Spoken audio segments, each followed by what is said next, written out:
सभी को आदाब, नमस्कार, सलाम, सत श्री अकाल, जय श्री राम। अभी जो पोस्ट कर रहा हूँ उसका रीज़न सिर्फ इतने हैं, दो रीज़न है। दोनों अपडेट आपसे शेयर करूँगा। पहला अपडेट ये कि मैंने एक पोस्ट की थी जिसमें मैंने उमर खालिद की फ़ोटो लगाई थी, डॉक्टर उमर खालिद की। और उस पोस्ट में मैंने न्याय में मिलने वाले विलम्ब या देरी को मेंशन किया था, उसके खिलाफ या उसके लिए एक आवाज़ बुलंद की थी अपनी, कि अगर किसी इंसान को न्याय मिल रहा है और उस न्याय में होने वाले विलम्ब का जिम्मेदार कौन है। कभी कभी हम ये सिर्फ अपने स्तर पे सोचते हैं। चलो, उमर खालिद तो एक बहुत बड़ा नाम है, उसे बहुत से लोग जान रहे हैं, उसके बारे में बहुत से लोग बातें कर रहे हैं, लेकिन बहुत से ऐसे लोग भी हैं जिन्हें कोई जान नहीं रहा उनके साथ जस्टिस हुआ या नहीं हुआ, उन्हें मिला या नहीं मिला, या उन्हें क्या कीमतें चुकानी पड़े उस जस्टिस के लिए। इसके बारे में कौन बात करेगा।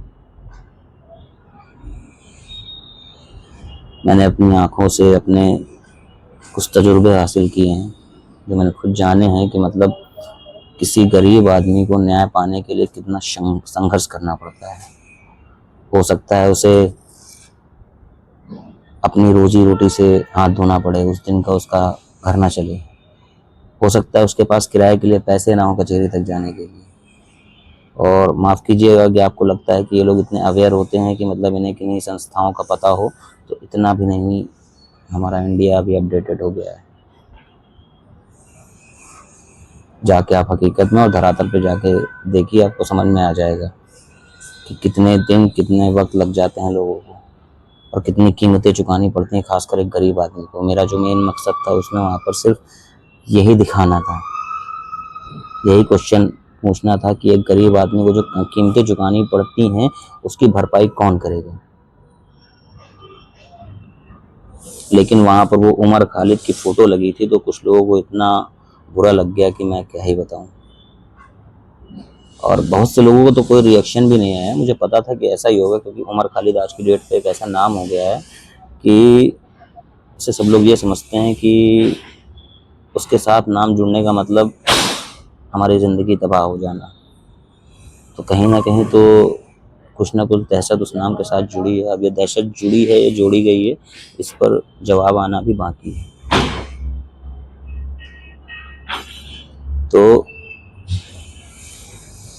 कहना सिर्फ इतना है कि अगर आपको लगता है कि कोई पर्सन गद्दार है, एक कमेंट आया था, एक मैसेज आया था पहले कि तुम इस गद्दार के सपोर्टर हो क्या, तो ये दोष सिद्धि करना अदालत का काम है, हमारा काम नहीं।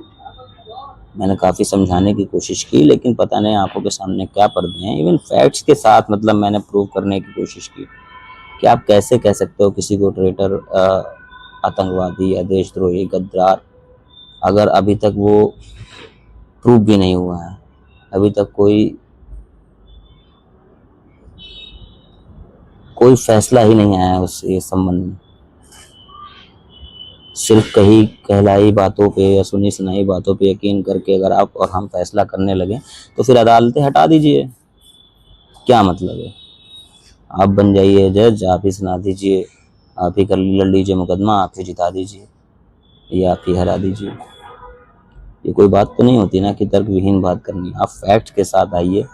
मैंने बहुत से लोगों को टैग किया कि लॉयर्स इन द या advocates in the house, please correct me if I am wrong. सरकार के खिलाफ आवाज़ उठाना इतना बड़ा क्राइम नहीं हो सकता। ये बात हमें आपको समझनी होगी।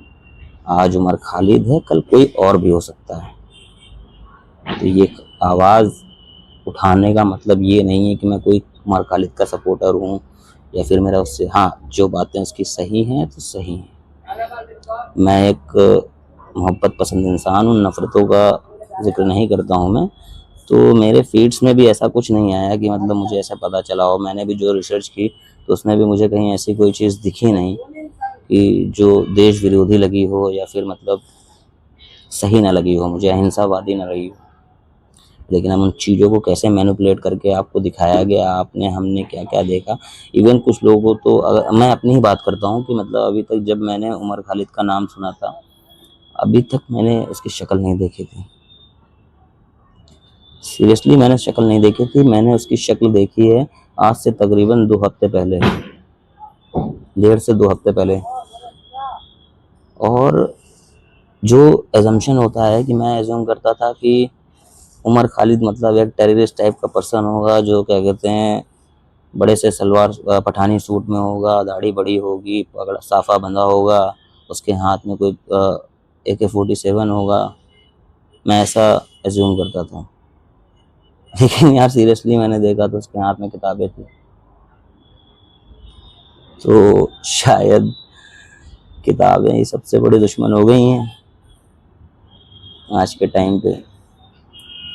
खैर, ये बात तो उमर खालिद की थी, और शायद उमर खालिद से बढ़कर ये बात उन गरीबों की थी, उन मजलूमों की थी, जो चाहे अनचाहे सताए गए हैं कानून के हाथों। अब उसकी वजह क्या है, उनमें सुधार कैसे हो सकता है, शायद यही सब आवाज़ें थी जो वो पर्सन बुलंद कर रहा था। तो मुझे नहीं लगता कि ये कोई गलत चीज़ थी। सो अगर आप लोग इसे सपोर्टर होना कहते हैं तो वो आपकी बात है भाई, बाकी हम सही चीज़ों के सपोर्टर हैं। जहाँ पर सही है, वो कोई भी सरकार हो, कोई भी पर्सन हो, तो सही है, जो गलत है सो गलत है। और आंदोलन दमन करने के जो उदाहरण एग्जाम्पल खासकर आजकल हम लोगों ने देखे हैं, वो शायद काफ़ी सालों से बंद कर दिए गए थे। ये एक CJP प्रोटेस्ट जो हुआ, इससे मतलब काफ़ी चीज़ें हैं जो लोगों की नज़रों के सामने आ गए। तो क्यों किए गए आंदोलन दमन?